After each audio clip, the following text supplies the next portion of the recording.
Fala Fogão, tá começando a primeira edição do Radar Alvinegro nessa terça-feira, 16 de abril. O Botafogo, segundo o Globo, está monitorando o mercado em busca de um novo zagueiro. Mas a novidade deve ficar só para a janela do meio do ano, a partir do dia 10 de julho. Para essa janela de agora, essa janela doméstica, que se encerra inclusive nesse dia 19 de abril, dificilmente a gente vai ter alguma novidade. Seria realmente uma baita surpresa se de repente, do nada, o Botafogo anunciasse um reforço para o setor. Segundo a publicação, o nome de preferência é o colombiano Yerry Mina, de 29 anos de idade, que hoje defende as cores do Cagliari. No ano passado, vale lembrar, o Botafogo quase chegou a avançar com o zagueiro. Ele já tinha assinado positivamente, mas aí aconteceram algumas situações que eu vou relembrar aqui para você, fora, claro, trazer as últimas atualizações sobre esse caso. Além disso, Fogão, nesse vídeo, eu quero destacar para você a linha de zaga do Atlético Goianiense, que tem muitos problemas para a partida de quinta-feira no Newton Santos contra o Botafogo. Vamos conversar sobre isso porque, claro, fragilidades do nosso adversário podem facilitar a vida do Botafogo. Só que antes de mais nada, Fogão, eu te convido por gentileza a deixar o seu like, isso é muito importante. Mais e mais botafoguenses passam a conhecer o canal por conta do seu like. E além disso, se você não for inscrito ainda aqui no Fala Fogão, inscreva-se. Hoje, por exemplo, a gente vai ter 5 conteúdos. Além desse aqui, vai ter também o Fala Fogão Shorts, ali por volta de 11h30 da manhã, com aquela rápida atualização. A partir de 1h05 da tarde, tradicional live da hora do almoço. Depois, a partir de 18h30, mais um vídeo, o Radar Alvinegro, segunda edição. E às 22h05, mais uma live, mais uma resenha, para a gente poder trocar aquela ideia com a galera do chat. Você, claro, é nosso convidado. Dito isso, vamos em frente e vamos começar falando sobre Campeonato Brasileiro. Depois do Botafogo ser derrotado na partida de estreia no Mineirão para a equipe do Cruzeiro, dentro de casa no Newton Santos, teremos 2 confrontos seguidos para poder nos recuperar. Afinal de contas, Campeonato Brasileiro tem que ter ponto sendo somado. E a gente precisa dar uma resposta por conta dessa derrota para o Cruzeiro aos 47 do segundo tempo. Arthur Jorge, claro, vai ter bastante trabalho, porque ele precisa ajustar o nosso sistema defensivo. Tem vários comportamentos que vêm sendo muito nocivos e que estão prejudicando os resultados do Botafogo. A verdade é essa. Ontem, inclusive, no Radar Alvinegro, segunda edição, eu fiz um vídeo super interessante com a análise do primeiro gol sofrido pelo Botafogo para a equipe do Cruzeiro. Tem vários comportamentos de vários atletas que acabam resultando no gol do adversário. Então, se você ainda não deu um confere, vou facilitar a tua vida. Estou colocando aqui na descrição desse vídeo o link desse Radar Alvinegro segunda edição com essa análise. Dá um confere porque realmente são comportamentos que são prejudiciais para o Botafogo e a gente precisa ficar de olho. De forma mais abrangente, a gente sabe que tem espaço para caramba na defesa do Botafogo, mas quais comportamentos estão gerando tais espaços? Essa é uma questão muito importante. Agora, sobre o nosso adversário, diante da equipe do Flamengo na partida de estreia, partida essa que o Atlético Goianiense foi prejudicado, eles tiveram 2 expulsões, o lateral direito Maguinho e também o zagueiro Alix Vinícius.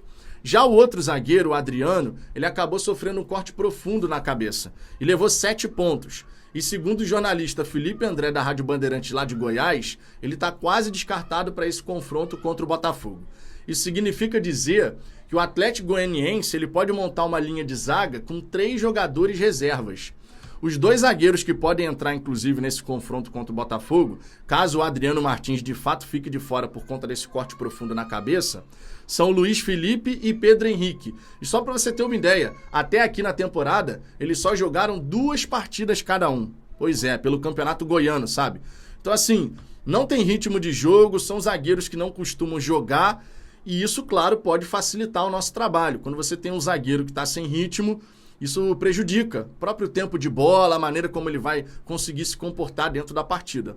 O Botafogo tem jogadores de ataque com qualidade, mas ainda não tem um time efetivamente. Eu costumo dizer aqui no canal que a gente tem um grupo de atletas, mas a gente não tem um time ainda coeso no sentido real da palavra. Aquela unidade, com todo mundo se entendendo, com as associações acontecendo. O Botafogo hoje está muito dependente de jogadas individuais. A individualidade dos seus atletas, especialmente o Júnior Santos, diga-se, ele que realmente está conseguindo fazer alguma coisa diferente por lá e mais efetiva para a gente poder chegar ao gol.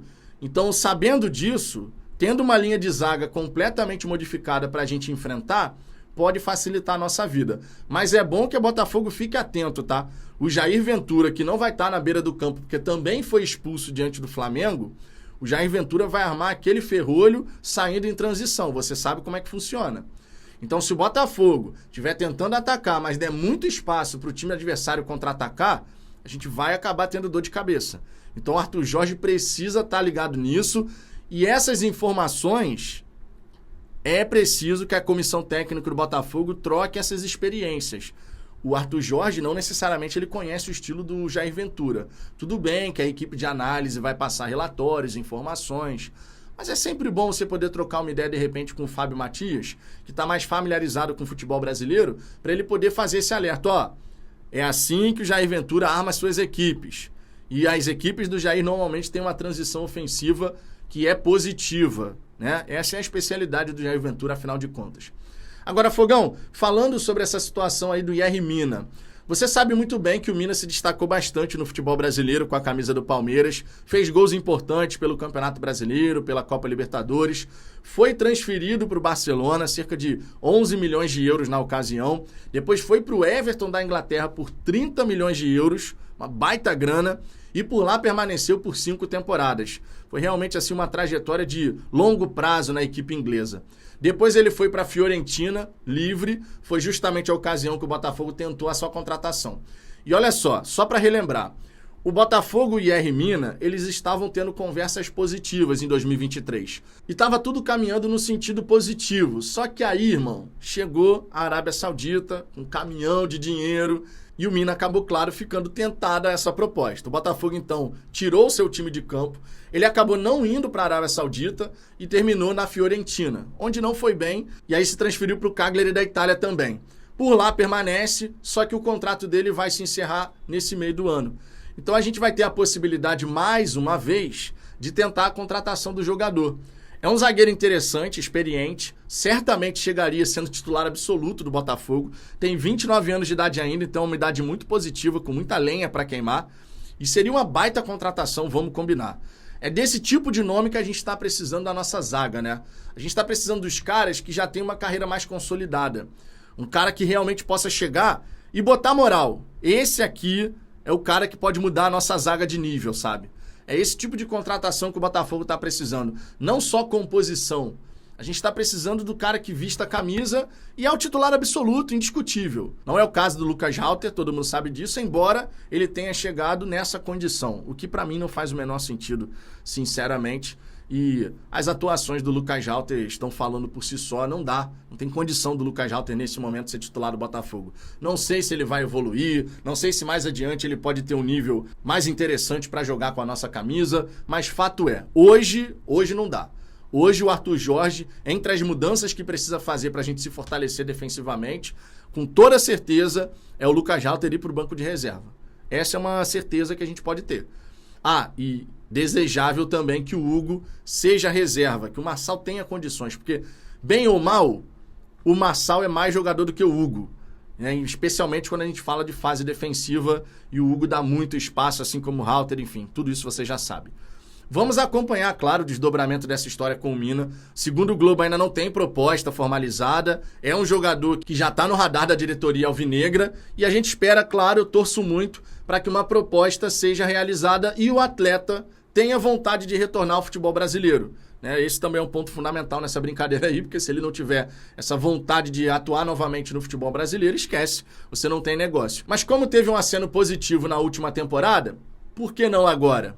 Por que não? Não tendo uma proposta super tentadora, um caminhão de dinheiro aparecendo aí, eu acredito que de repente tem negócio. A gente vai acompanhar, tendo desdobramentos, atualizamos aqui para vocês, beleza? Tu gosta do nome do Mina? Acredito que sim, né? É um bom zagueiro e realmente chegaria para ser titular absoluto. Deixe seu comentário aqui embaixo, quero saber sua opinião e lembre-se, daqui a pouquinho eu tô de volta com mais informações aqui para você a respeito do Botafogo. Fechou? Um grande abraço e até a próxima.